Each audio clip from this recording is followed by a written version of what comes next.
if you watch my last video, which was this one here, then the title of this video should make sense for you because we cycle in and out of the ion and we're wearing these false selves, that are basically like VR goggles. You imagine that our human body is like a VR skin suit. And according to the Bible, it functions as our own personal Satana, as you'll see in this video. So this is an example of how to look at this. So this is from Groundhog Day. Remember this? We got the clock. Every day, he lived in a 24-hour ion. Remember, ion's a definitive period of time. So we're in the ion now. And when we die, when our turbo machines die, into Uranus we go, and then back in. And we cycle, we cycle, we cycle, we cycle, we cycle. So if you don't like this or think this is true, well then just click out of this video and go bye-bye. But if this makes sense to you, then you should continue on so we can learn how to overcome our personal satanas. Because that is what Bill Murray's character had to do, right? He changed from being a Satana to being a non-Satana, and he got the beautiful woman to fall for him. So we want to get rid of our Satana behavior. So this language, as I said, is consistent with what's in the Bible, and it's consistent with what is in the Upanishads and what Schrodinger wrote about in What is Life. He quoted the Upanishads in his book, What is Life, where he finished his lecture saying that Atman is Brahman. Atman is the individuated true self, kind of like a drop of water out of the ocean. Remember, the drop is not the ocean. The drop is not the ocean, but the ocean is every drop. And that's the best way to look at it. We wave into bodies and then we wave out, just like what kind of happened with the groundhog story. So this will be the way we look at it, where the approach is to embrace quantum mechanics, quantum physics, quantum entanglement, and the Upanishads, and the language that we're going to see in the Bible. So the Bible tells us this. You'll see. Now, what are we told by an NDEer that lines up with this? This is a really good one. I like this guy. He's funny. I kept thinking, how in the world did I forget who I really was? How did I believe I was the Satana?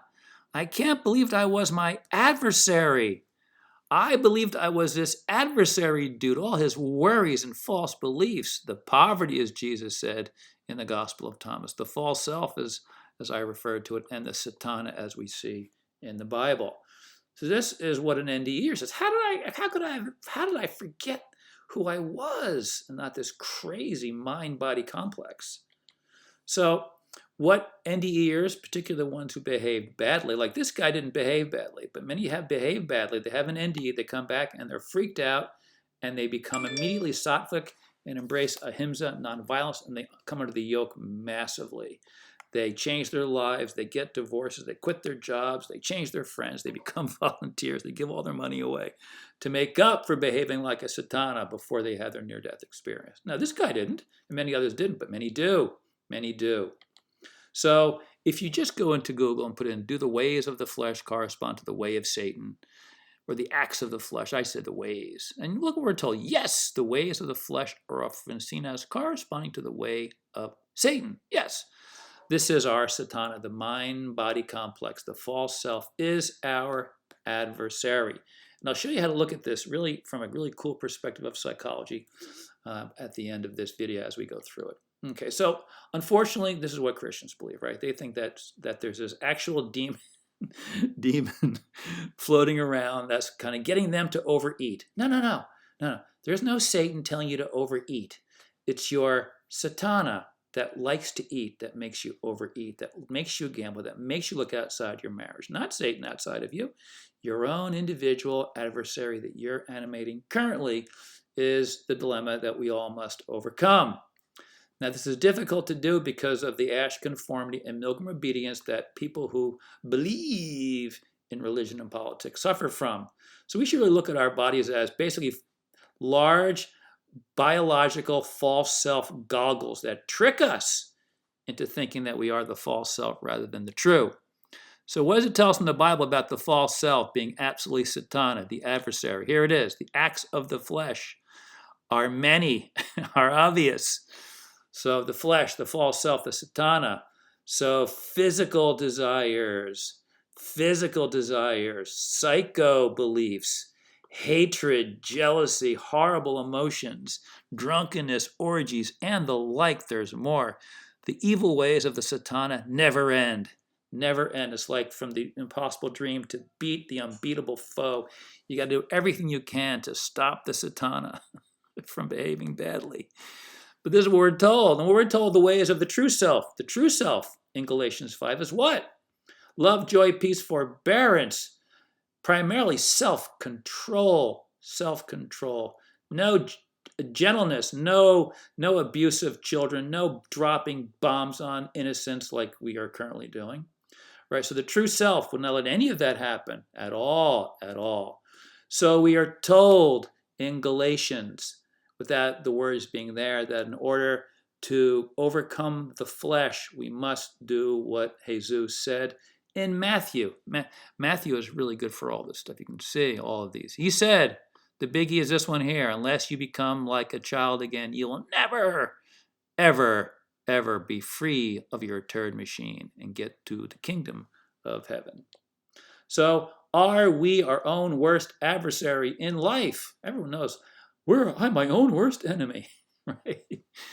Individuals are often their own worst adversaries. Yes, the true self is us, and our worst adversary is the Satana, which is actually called an adversary. Isn't that it? Look at how funny this is, right? Oh my God, my Satana is the adversary. Yes, yes, the mind-body complex, right? Your karmic created mind-body complex that's perfect for you and for me to overcome is what we as true selves right now in false selves must overcome. So I'll talk about how to overcome the false self in a couple seconds. There's a cool way to do this. And it's all based upon psychology, nothing weird about religion or anything. Okay, so we've got the mental issues of the false self, and we got all the crazy physical desires as well. But let's look where we go right to Matthew 16, where Jesus said, turn to Peter and says to Peter, get behind me, Satan. You are a scandalizer of me. You're a stumbling block to me. Satan, get behind me. We click on Satan. What are we told? It is an adversary. Satana, the adversary. Our individual body-mind complexes, the false self that we think we are, which is our own worst enemy, is our Satana. This is right in the Bible. I mean, you can read it this way if you wish, or not. You can do whatever you want. You can pretend that there's some demon out there chasing you. Of course, it's not, because the demon's in the mirror that you must overcome and that I must overcome. Here it is. So we've got our psycho issues, and we've got our physical and, of course, psycho issues listed here to overcome. Really straightforward. I mean, it's very obvious that the human mind-body complex is our adversary to overcome. Here's an example. 74%, 3/4 of adults in the US cannot stop their Satana from eating. Why? Because they think they are their Satana. That's why they let it eat. You, the true self, must stop your Satana from eating. That's the best way to look at it. The best way. Very straightforward. You, when you're out of the body, you don't have hunger. There's no hunger. Hunger's of the body. All these emotions are of the body, of the false self, of the Satana, that basically everybody gives into. Now, not everybody who's normal weight, of course, is not giving in elsewhere. The point, though, is the Satana is the unbeatable foe. It's always working against us, right? It's the unbeatable foe. Listen to the impossible dream from that perspective. And then just realize that we're all suffering through this because, I mean, look at this. 3/4 of the adults cannot stop their Satana from eating. It's amazing. And 43% are obese. Obese Satana is running around. Why? Because the true self sits back and lets it eat. So, what happens when we're young? When we are young, common reasons why children forget to eat. They are so deeply into their curiosity and focus, so their curiosity and focus on their activities can be so intense, they forget about food entirely. Adults don't have that problem, do they? Just being happily engaged with a person can make it difficult for a child to focus on eating. I remember my youngest nephew was like, I'm like, dude, are you Gandhi? Would you please eat? I mean, he really didn't eat much at all. So little kids just don't eat because they don't care. They're not controlled by their senses the way adults, because little kids are still in the rye. They have yet to fall off the cliff into adulthood and become phonies, phony adults, as we learned from Halden Caulfield's character. So this is the problem with us adults. So imagine we are the true self, and we've given ourselves to all the false beliefs and the desires, the physical and mental desires that we take on and embrace, all these temptations that we take on and become.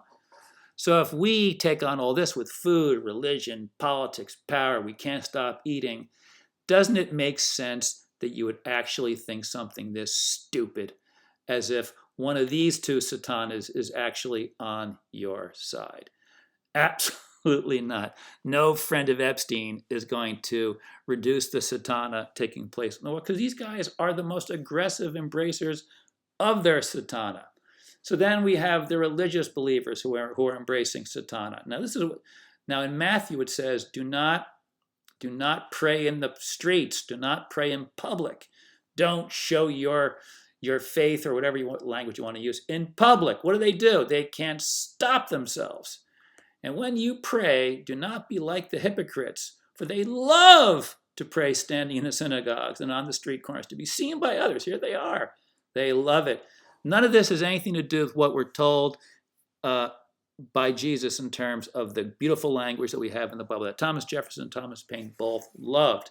So this goes completely against what we are told to do. These are emperor's new clothes. These are people walking off the cliff. The cliff is over here, right? The kids, don't leave the rye. Come back to the rye. They leave the rye, off the cliff they go, and never even remember that they were once in the rye. And they think that living like this is fun. This is not fun. This is what causes all the troubles that we suffer from, physically, mentally, socially, religiously, politically. All those horrors that we suffer from are because of giving in to our individual satanas. So this is what we should be doing. Get back to the rye, right? Go from here to here. If Christians would do this, if Christians would do what Jesus said to do, this would end. This would end. What would happen to them? They would transform themselves back into true selves. So you can see all these excesses. We're aware of these excesses, but we don't embrace them, right? We make money. If you're married or not and you're engaging properly, right? We engage this area carefully and don't become obsessed with it. So we pull ourselves back from all the temptations. We pull ourselves back from what? Giving ourselves to the cliff. This is the cliff.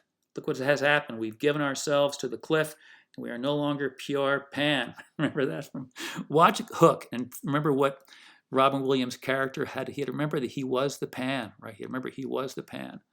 So this is the way to live like the pan, like the true self, like Matthew 18:3, as opposed to what most adults do, which of course is on the left. They don't understand the right anymore. This on the right is like giving up. They think that to do this means you won't have any more fun. You have much more fun like this than like this. Because remember how many brutally wealthy people, they are mentally miserable.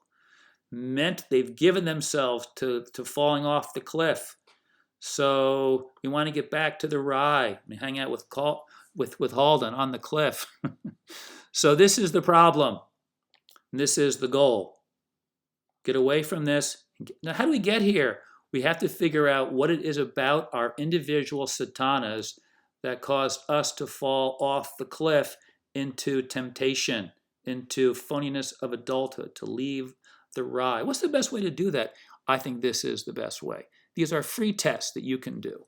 You can go to 123test.com and do both the Big Five, which is the most rigorous of personality tests as far as I can tell, and Myers-Briggs, which is less rigorous but very helpful in terms of insight. Do both of these, and then take your scores, whatever you are, whatever your three-letter is, and then compare it to your Big Five and find out who you are, and that will help you to better navigate all of the challenges that we true selves have to engage, right? We have to engage all this nonsense here and get out of the ion, the third dimension, more looking like the true self than the false self. So I think this is a great, great way to understand the nature of your Satana and how your Satana fell prey to temptations to varying degrees.